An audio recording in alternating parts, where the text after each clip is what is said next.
sou o Dr. Lee, eu sou coordenador de difusão do CP The Brain.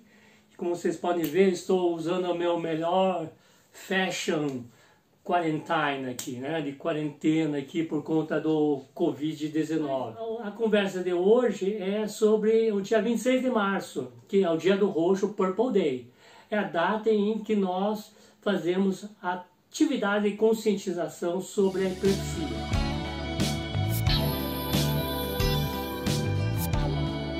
A epilepsia é uma doença crônica do cérebro muito comum.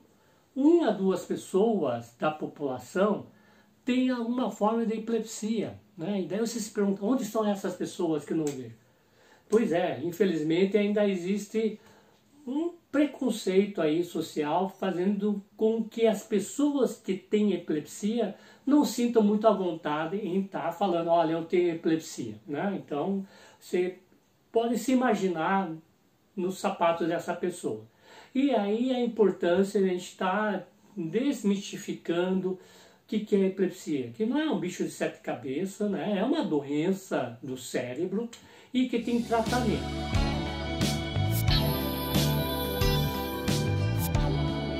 O tratamento, de fato, ela existe e funciona muito bem, né? Que é a base da medicação, a medicação antiepilética, que temos várias medicações hoje em dia disponíveis e boa parte dessas medicações são fornecidas de uma maneira gratuita no Sistema Único de Saúde. Basta você tomar uma medicação numa dose adequada que 70% das pessoas com epilepsia vão ficar totalmente livre de crises. Olha, eu fico pensando, ao meu ver, não tem nenhuma doença crônica em que o tratamento traz uma resolutibilidade tão grande e tão imediata. Que você faz o diagnóstico, faz o tratamento, as crises param. Mas, infelizmente, né? Infelizmente, existe uma parcela muito grande de pessoas com epilepsia que ainda não recebem tratamento, por inúmeras razões, né? Esse número, que a gente chama de lacuna de tratamento, é estimada pela OMS de chegar na casa de 70% a 80%. Você tá, peraí, doutor Lee, né? Você quer dizer que 70% a 80% das pessoas que têm epilepsia, que estão tendo crise aí, não recebem tratamento adequado? É isso aí. É lastimável, realmente não tem palavras, né? Porque o tratamento existe, funciona. No Brasil, essas medicações são gratuitas. Então é uma questão dos pacientes chegarem no sistema de saúde, o sistema de saúde fazer o diagnóstico e propor o tratamento. Obviamente esse processo é tanto quanto conturbado a ponto de que a gente tem esse número bastante elevado de pacientes que têm epilepsia e não recebem tratamento adequado. Obviamente, ele é muito variável. Tem lugares que realmente esse número é tão alto e tem lugares menores, mas que, de uma maneira geral, ainda existe esse número, né? Então é importante as pessoas com epilepsia saberem que existe tratamento.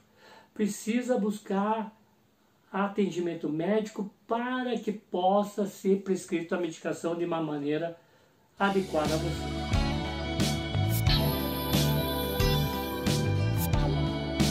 E daí você está se perguntando, ok, 70% respondem à medicação, ficam de boa, tal, tomam um remédio, né? Quer dizer, doença crônica, tomam, ficam livres de crise.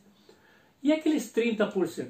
Então, aqueles outros 30% que o remédio não controla tão bem, existe possibilidade de tratamento cirúrgico. Ou que operar? Tratamento cirúrgico não é novo, não é novidade, existe mais de 100 anos, né? Obviamente, com o passar do tempo, ela ficou muito mais segura, o diagnóstico, a indicação ficou muito mais precisa. Então, existe o tratamento cirúrgico. O tratamento cirúrgico, ela existe pelo Sistema Único de Saúde, na grande parte das vezes, tá? Então, isso é um ponto importante, de uma maneira gratuita também. Então, o SUS oferece esse tipo de tratamento.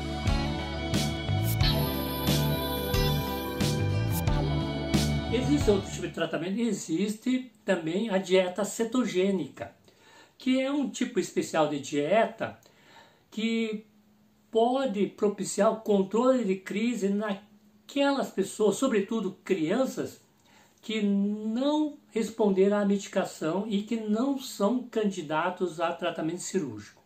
E daí a gente usa essa dieta para ver se consegue controlar as crises. Tá? Então tem essa possibilidade.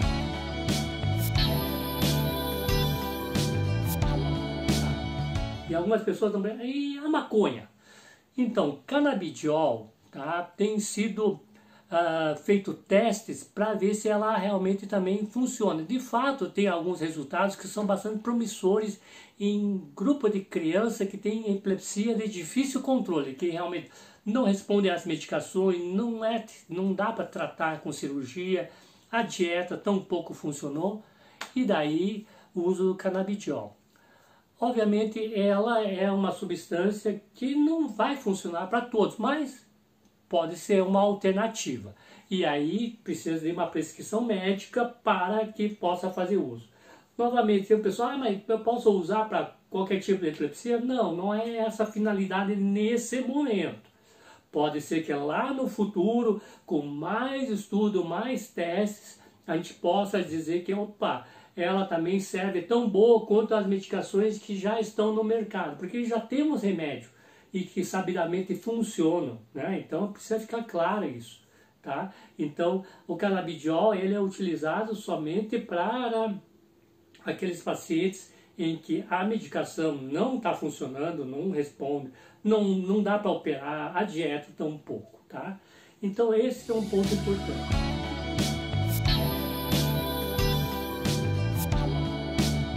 Tem demais. Olha, tem algumas coisas mais que estão aparecendo, que é neuromodulação, a gente faz estímulos elétricos cerebrais, né, para você poder fazer modular, né, a atividade elétrica cerebral, com isso também, né, evitar que a pessoa venha ter crise. Tanto que existe um equipamento, um aparelho, que até foi aprovado, né, pelo Anvisa, que se chama estimulador vagal, que também tem se provado que ele ajuda bastante na qualidade de vida das pessoas, né, que têm epilepsia. Então, em termos de armamentário, de possibilidade de terapêuticas, é muito vasto, né? E outro ponto importante que eu vejo, né, que a gente sempre fala, qual que seria uma perspectiva mais a longo prazo? Quer dizer, o que a gente vê hoje, né? A gente poderia dizer que a gente tem dois grupos de pessoas com epilepsia, né? Obviamente isso é uma divisão meio que arbitrária, mas talvez para vocês entenderem, até de repente a gente pode fazer um debate isso num espaço aí, né? De que tem as pessoas que quando são acometidas de uma crise, né? E começa a ter crises uma atrás da outra, tal, ou espaçada, e que se faz o diagnóstico de epilepsia, né? Cabe lembrar que o diagnóstico de epilepsia é um diagnóstico clínico. O que quer dizer isso? Quer dizer que é baseado na história que o paciente, o familiar, ou a pessoa que viu a crise nos contam, e o médico vai interpretar esses dados, né? Chega a uma conclusão se trata de uma crise epilética ou não. E número 2, essas crises epiléticas precisam recorrer, precisam aparecer novamente. Número 3, é importante de que no contexto do aparecimento das crises, essas crises não tenham sido desencadeadas por algum fator, digamos, externo, né, ou interno. O que quer dizer isso? Não, a pessoa usou substâncias psicoativas, né? Usou drogas, né? E daí tem uma convulsão por causa do uso da droga. O álcool também pode desenvolver convulsão, né? Fator interno, de repente baixou o nível de glicose. A pessoa, por acaso, tem diabetes, usou demais insulina ou fez hipoglicemia e baixou demais a taxa de glicose no sangue, a pessoa pode vir a desencadear, desenvolver uma convulsão, uma crise. Então essas situações que são desencadeadas não quer dizer que aquele cérebro tem uma predisposição espontânea de gerar crise, que é a marca, né, registrada da epilepsia. A epilepsia é um cérebro que tem uma predisposição, né, de gerar crise de uma maneira meio que espontânea, né, descontroladamente. E as crises precisam estar recorrendo, porque pode ser que a pessoa tenha uma crise só e nunca mais acontecer, né? Então, a questão de propensão significa que a pessoa precisa ter 2 ou mais crises. Tá? Esse é um ponto importante. Então, o diagnóstico, uma vez feito, daí sim você pode pensar na questão do tratamento.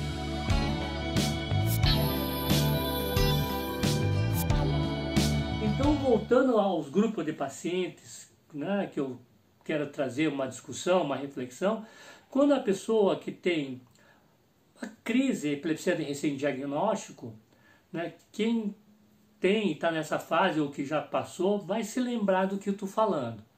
Bate desespero, começa a ver onde que tem informação, procura todo quanto que canto, e pasmem, né, apesar que a gente está, né, no mundo de informação, né, Dr. Google, por aí, as pessoas não conseguem ter informação que lhes são úteis, né?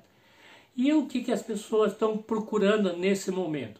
Informações que ajudem a conduzir, levar a tua vida e, sobretudo, tratamento, diagnóstico e tratamento, tá? E que fiquem livres de crise. As pessoas querem ficar livres de crises, tá? Então, muitas vezes, essa é a principal preocupação das pessoas.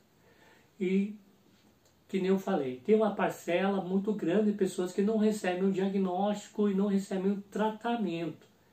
Então essas pessoas, nos primeiros momentos, estão muito desamparados.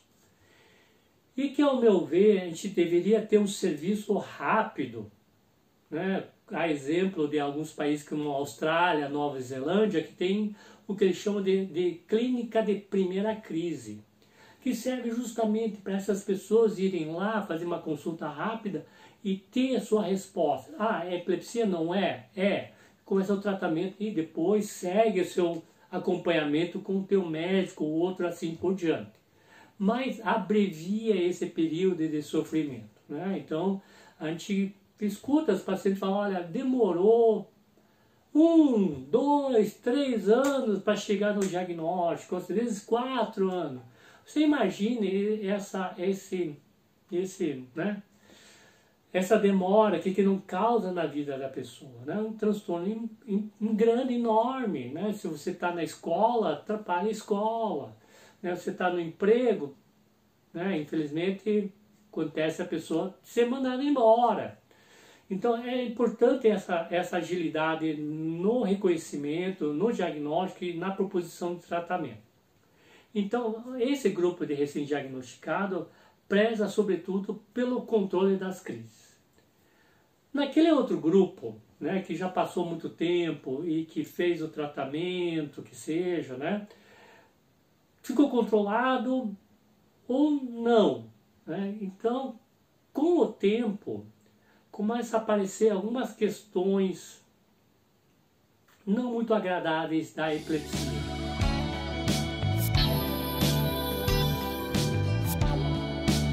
Que é a questão psicossocial, né? A questão do preconceito, infelizmente, ainda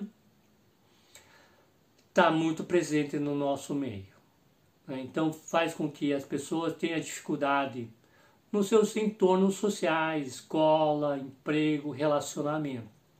Eu não estou dizendo todos, mas uma parcela das pessoas, né, que eu tenho conversado nesses últimos 20 e poucos anos, realmente traz essa dificuldade, né? Então, esse grupo precisa de um apoio muito mais na questão psicossocial, de mecanismos que dão amparo social para ela, tá? Então, isso é uma parte muito, muito importante. né? Daí a necessidade de criação de políticas públicas que amparem a segurança no trabalho, no emprego, que amparem a questão da inclusão na escola, sem preconceito, né? Todas essas questões que são importantes.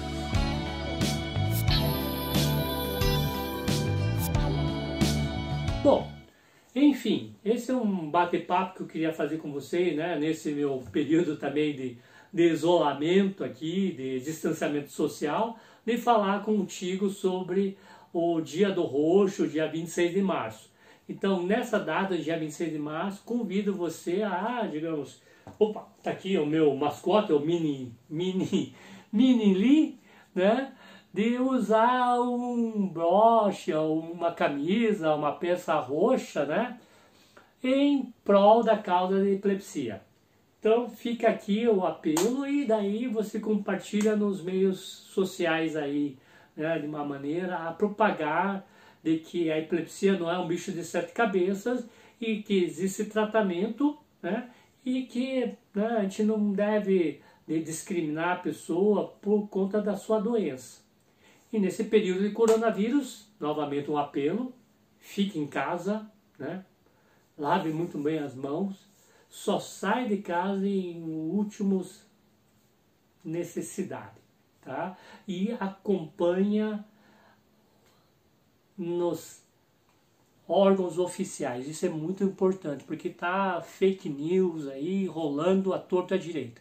Então acompanha o desdobramento pelos órgãos, sites oficiais, o governo, né? Porque isso é uma coisa dinâmica. A cada momento tem, né, novas recomendações, diretrizes. Então é importante que todos façam parte desse esforço coletivo para nós contermos essa pandemia do coronavírus Covid-19.